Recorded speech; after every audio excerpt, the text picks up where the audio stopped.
بسم اللہ الرحمن الرحیم۔ طائف کے سفر سے واپسی پر 9 جنوں کا آپ کے پاس سے گزر ہوا۔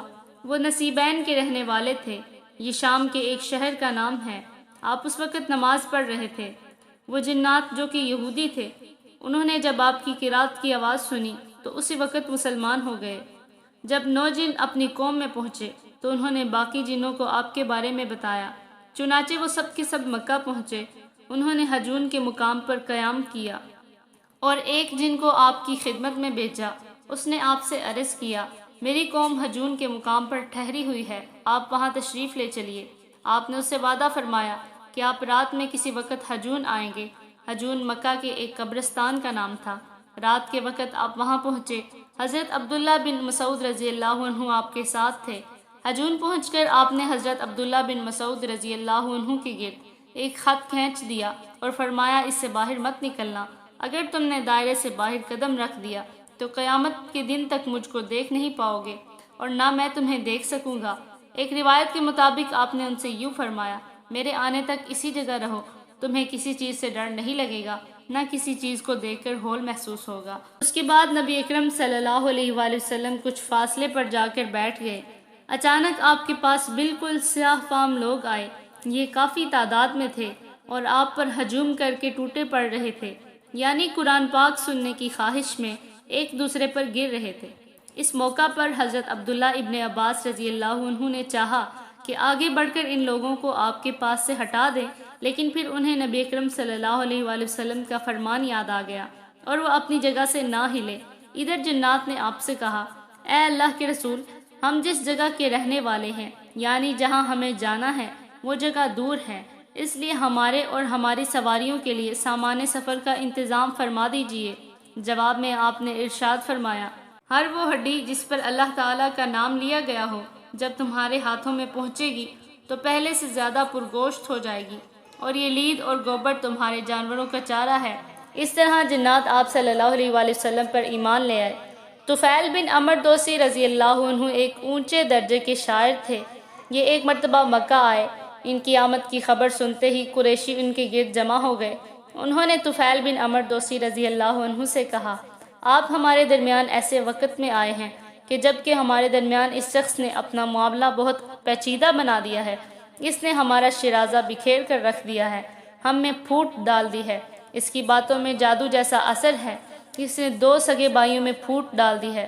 اب ہمیں آپ کی اور آپ کی قوم کی طرف سے بھی پریشانی لاحق ہو گئی ہے، اس لیے آپ نہ تو اس سے کوئی بات کریں اور نہ اس کی کوئی بات سنیں۔ انہوں نے ان پر اتنا دباؤ ڈالا کہ وہ یہ کہنے پر مجبور ہو گئے، نہ میں محمد کی کوئی بات سنوں گا اور نہ ان سے کوئی بات کروں گا۔ دوسرے دن طفیل بن عمر دوسی رضی اللہ عنہ کعبہ کا طواف کرنے کے لیے گئے تو انہوں نے اپنے کانوں میں کپڑا ٹھونس لیا کہ کہیں ان کی کوئی بات ان کے کانوں میں نہ پڑ جائے۔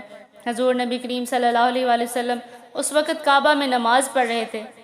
یہ آپ صلی اللہ علیہ وآلہ وسلم کے قریب ہی کھڑے ہو گئے۔ اللہ تعالیٰ کو یہ منظور تھا کہ حضور نبی کریم صلی اللہ علیہ وآلہ وسلم کا کچھ کلام ان کے کانوں میں پڑ جائے، چنانچہ انہوں نے ایک نہایت پاکیزہ اور خوبصورت کلام سنا۔ وہ اپنے دل میں کہنے لگے، میں اچھے اور برے میں تمیز کر سکتا ہوں، اس لیے ان صاحب کی بات سن لینے میں حرج ہی کیا ہے۔ اگر یہ کوئی اچھی بات کہتے ہیں تو میں قبول کروں گا اور بری بات ہوئی تو چھوڑ دوں گا۔ کچھ دیر بعد حضور نبی کریم صلی اللہ علیہ وآلہ وسلم نماز سے فارغ ہو کر اپنے گھر کی طرف چلے تو انہوں نے کہا، اے محمد، آپ کی قوم نے مجھ سے ایسا ایسا کہا ہے، اسی لیے میں نے آپ کی باتوں سے بچنے کے لیے کانوں میں کپڑا ٹھونس لیا تھا، مگر آپ اپنی بات میرے سامنے پیش کریں۔ یہ سن کر نبی کریم صلی اللہ علیہ وآلہ وسلم نے ان پر اسلام پیش کیا اور ان کے سامنے قرآن کریم کی تلاوت فرمائی۔ قرآن سن کر حضرت طفیل بن عمر دوسی رضی اللہ عنہ بول اٹھے، اللہ کی قسم میں نے اس سے اچھا کلام کبھی نہیں سنا۔ اس کے بعد انہوں نے کلمہ پڑھا اور مسلمان ہو گئے۔ پھر انہوں نے عرض کی، اے اللہ کے نبی، میں اپنی قوم میں اونچی حیثیت والا آدمی ہوں، وہ سب میری بات سنتے ہیں، مانتے ہیں۔ میں واپس جا کر اپنی قوم کو اسلام کی دعوت دوں گا، اس لیے آپ میرے لیے دعا فرما دیں۔ اس پر آپ نے ان کے لیے دعا فرمائی۔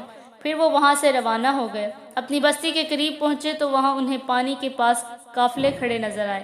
عین اس وقت ان کی دونوں آنکھوں کے درمیان چراغ کی مانند ایک نور پیدا ہو گیا، اور ایسا آپ صلی اللہ علیہ وآلہ وسلم کی دعا کی وجہ سے ہوا تھا۔ رات بھی اندھیری تھی۔ اس وقت انہوں نے دعا کی، اے اللہ اس نور کو میرے چہرے کے علاوہ کسی اور چیز میں پیدا فرما دے۔ مجھے ڈر ہے میری قوم کے لوگ یہ نہ کہنے لگیں کہ دین بدلنے کی وجہ سے اس کی شکل بگڑ گئی۔ چنانچہ اسی وقت وہ نور ان کے چہرے سے ان کے کوڑے میں آ گیا۔ اب ان کا کوڑا کسی قندیل کی طرح روشن ہو گیا۔ اسی بنیاد پر حضرت طفیل بن عمر دوسی رضی اللہ عنہ کو ذی نور کہا جانے لگا، یعنی نور والے۔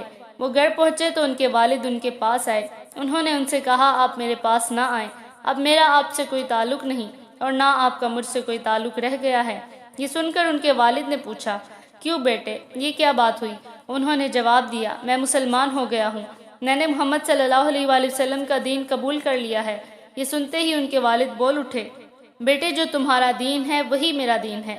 تب طفیل بن عمر دوسی رضی اللہ عنہ نے انہیں غسل کرنے اور پاک کپڑے پہننے کے لیے کہا۔ جب وہ ایسا کر چکے تو ان پر اسلام پیش کیا۔ وہ اسی وقت کلمہ پڑھ کر مسلمان ہو گئے۔ پھر ان کی بیوی ان کے پاس آئیں، انہوں نے بھی اسلام قبول کر لیا۔ اب انہوں نے اپنی قوم کے لوگوں پر اسلام پیش کیا، وہ لوگ بگڑ گئے۔ ان کا یہ حال دیکھ کر حضرت طفیل بن عمر دوسی رضی اللہ عنہ پھر حضور نبی کریم صلی اللہ علیہ وآلہ وسلم کے پاس گئے اور آپ سے عرض کیا اے اللہ کے رسول، قوم دوست مجھ پر غالب آ گئی، اس لیے آپ ان کے لیے دعا فرمائیے۔ آپ صلی اللہ علیہ وآلہ وسلم نے دعا فرمائی اے اللہ قوم دوست کو ہدایت عطا فرما، انہیں دین کی طرف لے آ۔ حضرت طفیل بن عمر دوسی رضی اللہ عنہ پھر اپنے لوگوں میں گئے، انہیں پھر دین اسلام کی تبلیغ شروع کی۔ وہ مسلسل انہیں تبلیغ کرتے رہے یہاں تک کہ حضور نبی کریم صلی اللہ علیہ وآلہ وسلم مکہ سے ہجرت کر کے مدینہ سے تشریف لے گئے۔ آخر وہ لوگ ایمان لے آئے۔ حضرت طفیل بن عمر دوسی رضی اللہ عنہ انہیں ساتھ لے کر مدینہ آئے۔ اس وقت تک غزوہ بدر، غزوہ احد اور غزوہ خندق ہو چکے تھے اور نبی کریم صلی اللہ علیہ وآلہ وسلم خیبر کے مقام پر موجود تھے۔ حضرت طفیل بن عمر دوسی رضی اللہ عنہ کے ساتھ 70-80 گھرانوں کے لوگ تھے۔ ان میں حضرت ابو ہریرہ رضی اللہ عنہ بھی تھے۔ چونکہ یہ لوگ وہاں غزوہ خیبر کے وقت پہنچے تھے، اس لیے نبی کریم صلی اللہ علیہ وآلہ وسلم نے تمام مسلمانوں کے ساتھ ان کا بھی حصہ نکالا، اگرچہ وہ لوگ جنگ میں شریک نہیں ہوئے تھے۔